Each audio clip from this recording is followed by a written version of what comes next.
নমস্কার বন্ধুরা, প্রতিমার রান্নাঘরে সব বন্ধুদেরকে স্বাগত জানিয়ে শুরু করছি আজকের রেসিপি। আজকে আমি তোমাদের সাথে এঁচোড় পোলাওয়ের রেসিপি শেয়ার করব সম্পূর্ণ নিরামিষভাবে। আমি এখানে তার জন্যে দেখো হাফ এঁচোড় নিচ্ছি। আমার হাফ হলেই হয়ে যাবে। সবের প্রথম এই এঁচোড়টাকে আমি কেটে নেব। এঁচোড়টা কেটে ধুয়ে নেব। ধুয়ে নিয়ে ফিরে আসছি, তোমরা কিন্তু স্কিপ করে দিও না। দেখো এঁচোড়টাকে কেটে থালার মধ্যে সাইজ করে নিয়েছি। আর এঁচোড়টাকে কিন্তু মিডিয়ামভাবে কেটেছি, খুব বেশি ছোটও না আবার খুব বেশি বড়ও না। আর দেবো এতে একটা আলুকে আমি 3 টুকরো করে নিয়েছি। আর নিচ্ছি গোবিন্দভোগ চাল। আমি এখানে 250 গ্রাম চাল নিচ্ছি। এবার এই চালটাকে সবের প্রথম ভালো করে ধুয়ে নেব। বন্ধুরা, আবারও বলছি, আমি যে পরিমাণ নিচ্ছি, আমি আমাদের ফ্যামিলিতে যতটা লাগবে ততটা নিচ্ছি। তোমরা তোমাদের ফ্যামিলি মেম্বার অনুযায়ী চাল, এঁচোড়, আলু এগুলো নিও। দেখো চালটাকেও ধুয়ে নিয়েছি। আমি এবার কিভাবে আজকের এই পোলাওটা সম্পূর্ণ নিরামিষভাবে রান্না করব সেটা কিন্তু পুরোটা তোমরা দেখো। চলো তাহলে এবার রান্নাটা শুরু করি। সবের প্রথম গ্যাস জেলে কড়া বসিয়ে দিয়ে কড়াতে দিয়ে দিচ্ছি তেল। খুন্তি দিয়ে তেলটাকে কড়ার উপর পর্যন্ত করে নিলাম। তেল আর কড়া কিন্তু বেশ ভালো করে গরম হয়ে গেছে। দিয়ে দিচ্ছি সবের প্রথম 3 পিস আলু। আলুটা দেওয়ার পর একটু আলুটাকে এদিক ওদিক উল্টে পাল্টে দেবো, যাতে আলুটা সুন্দরভাবে ভাজা হয়।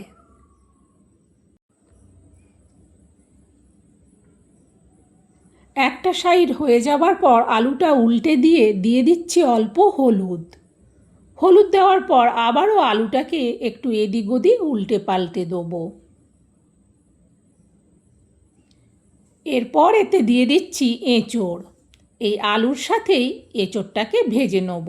যেহেতু কম আলু, তাই আর আলুটাকে বেশি আলাদা করে ভাজলাম না। যদি বেশি আলু হতো তখন তাহলে আলুটাকে ভেজে তুলে নেওয়ার পর এঁচোড় দিতাম। যেহেতু আলুটা কম, সেই জন্যে এঁচোড়টা দেওয়ার পর ভালো করে তেলটাকে পুরো এঁচোড়ের সাথে লাগিয়ে নেওয়ার পর একটু ঢেকে দিচ্ছি।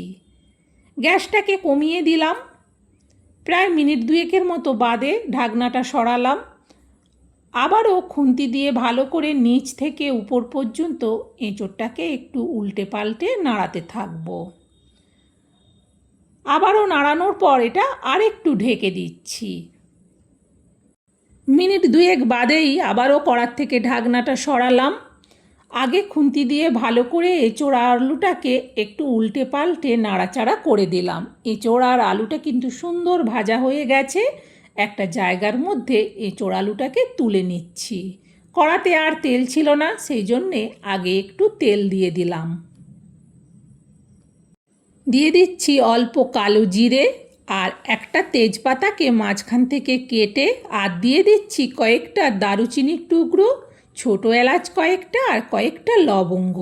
1 মিনিটের মতো আগে এটাকে ভেজে নিলাম। এটার থেকে কিন্তু সুন্দর সেন্ট বেরোচ্ছে। এখন এতে দিয়ে দেবো অল্প হিং। খুবই অল্প দিলাম, হিংটা কিন্তু স্ট্রং হিং। হিংটাকেও 1 মিনিট ভেজে নিলাম।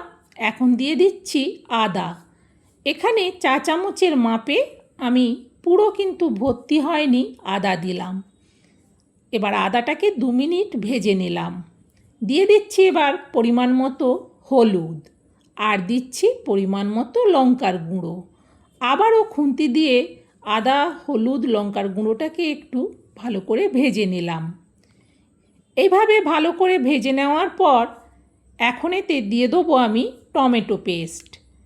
এখানে আমি একটা বড় সাইজের গোটা টমেটোর পুরো পেস্টটাই দিলাম।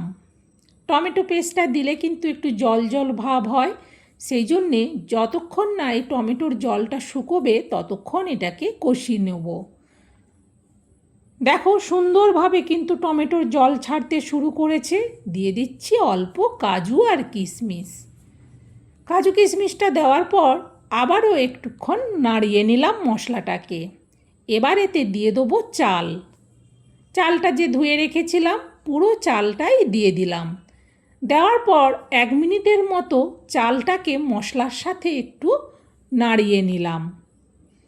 চালটা দেওয়াতে অনেকটাই জল জল ভাব হয়েছে, আর এটা বেশিক্ষণ কষাবো না। এখন এতে দিয়ে দেবো পরিমাণ মতো জল। আমি এখানে যেই বাটিটাতে জল নিয়েছিলাম সেই বাটিটা ভর্তি করে 2.5 বাটি জল দিলাম।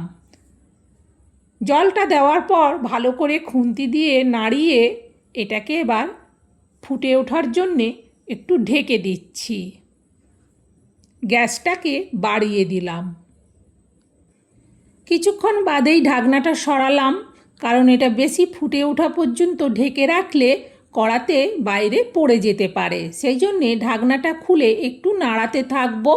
দেখো আগের থেকে অনেকটা ফুটে গেছে।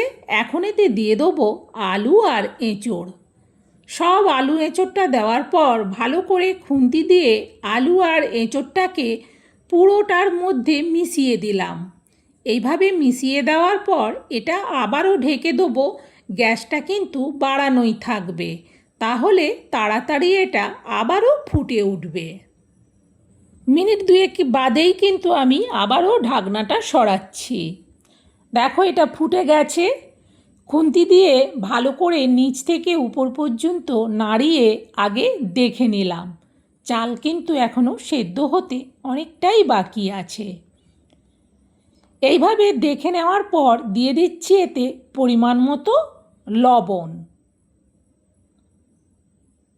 আর দেব লবণের থেকে একটু বেশি চিনি।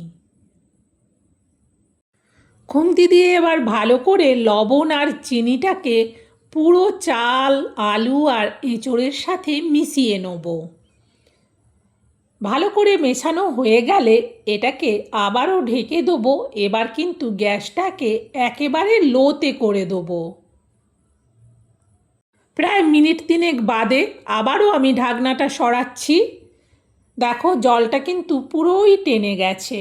ভালো করে আগে একবার নিচ থেকে উপর পর্যন্ত পুরো রেসিপিটাকে নাড়িয়ে দেখে নিলাম। চাল কিন্তু সেদ্ধ হয়ে গেছে।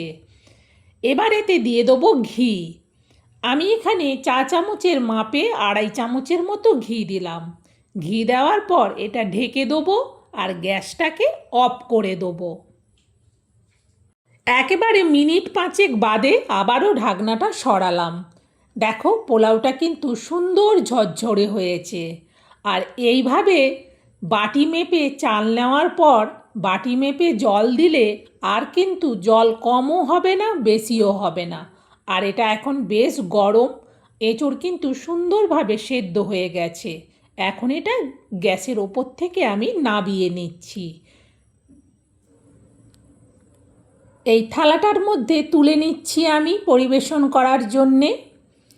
সত্যি বলছি বন্ধুরা, এইভাবে নিরামিষ এঁচোড় পোলাও বানালে এর স্বাদ আর সুগন্ধে সারা ঘর ভরে যাবে, মন প্রাণ জুড়িয়ে যাবে এই রেসিপিটা খেয়ে। একবার আমার দেখানো পদ্ধতিতে এঁচোড় পোলাওটা বানিয়ে দেখো, সত্যিই মনে হবে যেন প্রতিদিন খাই। বন্ধুরা, আমার এই দুর্দান্ত স্বাদের নিরামিষ এঁচোড় পোলাও রেসিপিটা তোমাদের কেমন লাগলো সেটা কমেন্টে জানিও। ভালো লাগলে একটা লাইক দিও আর রেসিপিটা শেয়ার করে দিও। দুর্দান্ত রেসিপিটা যাতে সবাই বানিয়ে খেতে পারে। আজকের মতো রেসিপি শেষ। আবার অন্য রেসিপিতে দেখা হবে। বিদায় তাহলে।